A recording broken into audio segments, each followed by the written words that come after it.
Anyway, next Friday at Wembley, George Groves from Hammersmith returns to the ring in a rematch, a very lively rematch against Edinburgh's Kenny Anderson. Their first fight was a short, brutal classic. Groves down, her unbeaten record in the balance, and the super fight with James DeGale in jeopardy. And then, well, it's boxing, and he turned it around and stopped Kenny. Whew, it was very good to watch. You know, the rematch on March 16th at Wembley looks to be as good. I spoke to George a bit earlier, and I started by asking him if all was well in his world. Yeah, preparations have been good, Steve. I'm looking forward to another fight. That's going to be an exciting fight for sure. The first encounter was a bit nail-biting for me, but I'm looking forward to going out there and doing a proper job on Kenny this time and showing everyone what I'm really all about.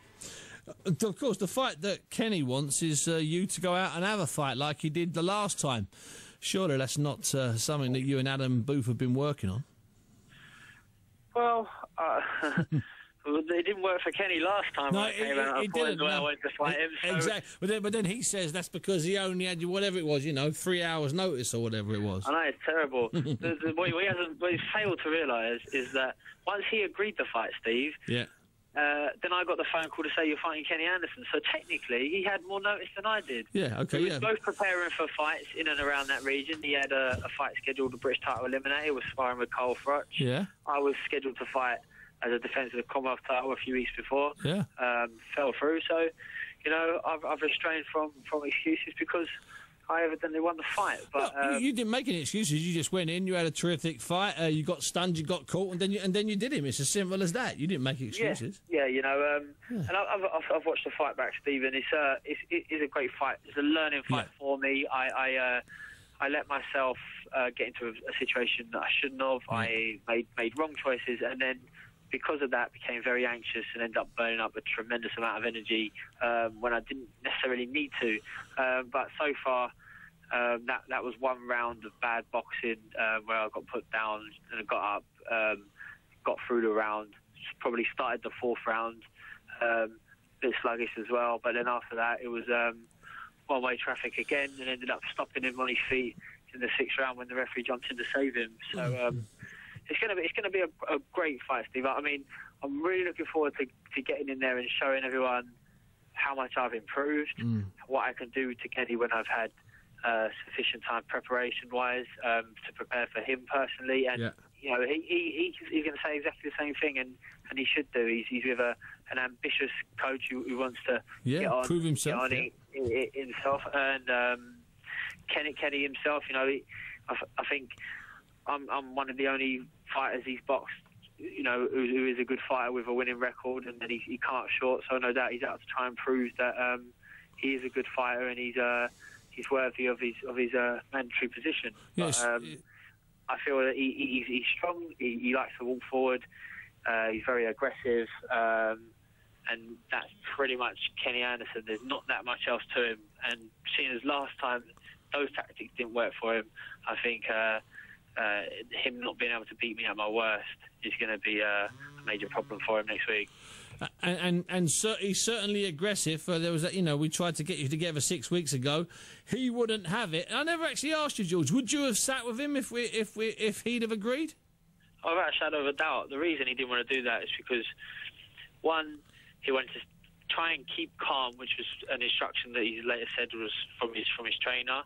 And the reason for that is that he doesn't have the ability to stay calm. That's going to be a problem for him next week, because when it's not going his way, he's just going to burn up so much energy through frustration, through trying to get to me, because his hands are too slow and his feet are too slow. And unless I stand there and give it to him like I did last time, give him a target to hit, he's going to be unable to land anything. And he come up with a lot of excuses, which he's not that way inclined, I don't think. I've seen him speak. He speaks very well. He's a nice enough guy. He's articulate, but he knows that he's used a lot of excuses last time out, and when he's put under pressure because he doesn't have the right answers, he resorts to those excuses. His trainer, Kevin Marie, has labelled pretty much everything that went wrong for him under the sun. This time he's got no excuses, so maybe he should have just sat on his hands stuck with the loss to me last time, because he's going to get beat pretty much one-way traffic this time. Well, it'll certainly be exciting while it lasts. Now, George, what's the situation with the purse bids for WBO titles against Robert Stieglitz? I keep hearing and seeing this. Do you know anything about this, or are you completely and solely focused on Kenny Anderson? You know me, Steve. What would you suggest I be doing? What would you reckon I am? Absolutely. Listen, I would want you to be 101% on Kenny Anderson. It's just that the stuff about the Stieglitz purse bids crept out. Yeah, no, you're right. I mean, to be honest, I don't know the full story about the Stieglitz situation. I know that I'm highly ranked by the WBO, and it looks like they've put me out as a mandatory challenger for the WBO, which is, not just flattering. I'm ecstatic about it. Like, I'm coming close to my dream of becoming a world champion. So I can't think too much about it, because I've got a tough task. You have. Through putting pressure on myself to do this job properly next week, and once that's done, then we'll be looking on to other things. But the talk of world title fights could be very very soon, not long down the line.